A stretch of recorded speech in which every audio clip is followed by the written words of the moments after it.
E aí, você poderia, por favor, ajudar eu e os meus amigos?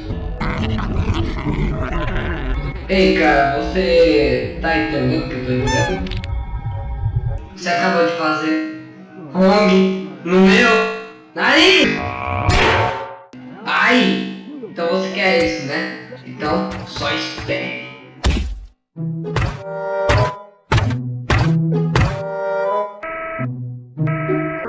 Fred, o que aconteceu?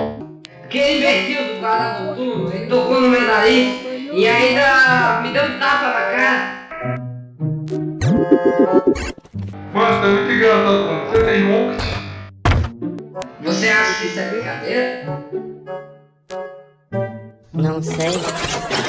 Eu só não te bato porque eu gosto de violência. Bom trabalho, idiota. Ah, não aguento nem 24 minutos.